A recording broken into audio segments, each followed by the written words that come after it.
Lord Harrington, have you ever seen Phil Taylor looking as relaxed as that ahead of a major final?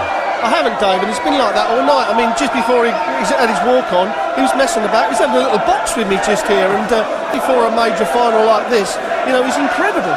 Must fill you full of confidence, though, when you've averaged nearly 108 and demolished a player of the quality of Mervyn King. Yeah, it does. Well, that's what Phil does to everybody. But James Wade has got to go up there now. He knows he can score as well as Phil. The one James has been letting himself down on in this Premier League is his checkout, that double top. Now, he's going to give himself chances. He's got to take this double top and take the chances he's given himself. It will be some story if James Wade, who lost the first 3 matches in the Premier League campaign, looked like there was no chance of him qualifying, went on to win the tournament and defend his title. Well, it just shows you what the Premier League gives you. It gives you chances, Dave. And if he does do that, if he beat the air in the next hour, James Wade will move to a new plateau in this game. His confidence, his ability will all go with it. A different player, literally overnight. Look at Taylor laughing, joking. Yeah, I know. Well, that's Phil, isn't it? I mean, he's up there thinking he's already won it. That's the confidence. His belief in his own ability is, and he is. And sometimes this may be a little bit of gamesmanship, you know.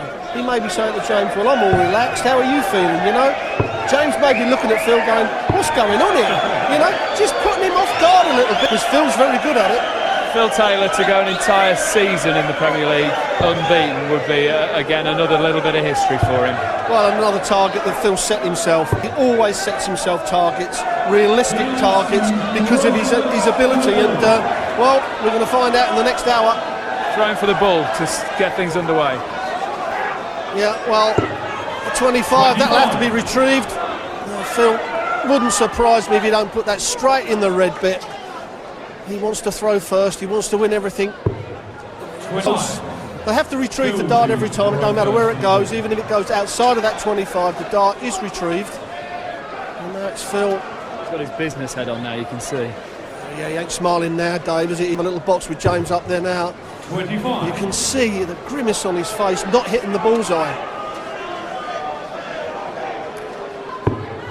Well, that's a bad dart from James, a little bit quick on that, so Phil's going to get what he wants to throw first. Okay, let's hand over to our commentary team, Sid Waddell and Dave Lanning. When giants collide, the expressions irresistible force and immovable objects come to mind.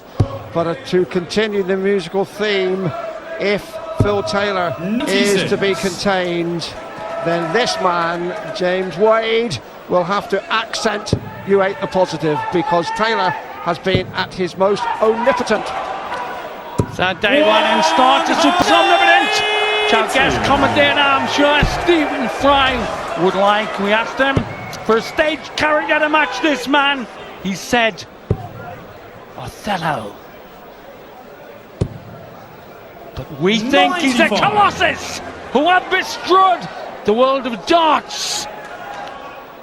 But this man holds the title, beat King Ierigor, and Taylor beat him 16 2 years ago, and Taylor's resented that ever since, because he wants everything. He has the best form of greed in sport. Greed for glory. Beautiful, perfect dart, Dave Lanning. Yes, if you just joined us, we should tell you it's the best of 19 legs, first to 10, and it's 501 distance, of course. This is James Wade throwing a 20-gram unicorn dart there, the lightest in the Premier League, against Phil Taylor, a 26-gram, which by comparison the heaviest, just 6 grams between them. 140. Yeah, great difference in the projectiles. Taylor is beaten by Wade, Manley, Jenkins in the Premier League 2 years ago, and then chose these bomber darts instead of his needle darts. They were difficult to throw. Then he did 116 average for a world record against John Part. 36. Came in on 108 average, having beaten Mervyn King. James only 96. We'll have to up the ante. Double 8 to give it Andy. Alrighty! Yes, yeah! As they say on the bus. Well, what a start from Wade. There is the finish on 136. He started with 180, and that really was something very Wade in the mood, and he has hit Phil Taylor with a very crisp uppercut in the first 59. round. In the Premier League in the last 2 years, he's the only man to beat this man twice. Beat him in Glasgow, then he beat him in Aberdeen in 09. Now you have got, that was Coventry, he beat him the second time, but he is the holder, James Wade. 174. In that match earlier against Whitlock, went 4-1 in no time with Wade. Then got double trouble, but the flow of that arm, it is instinctive talent on facing 100. manufactured talent. Said that Eric Bristow could not make him. He made him a winner. We shall see. Perfect dart to continue towards that magic 9. There's an ocean to the left of the marker. 180. We're on the edge of our seats at Aberdeen when Barney gave the 9 dart out.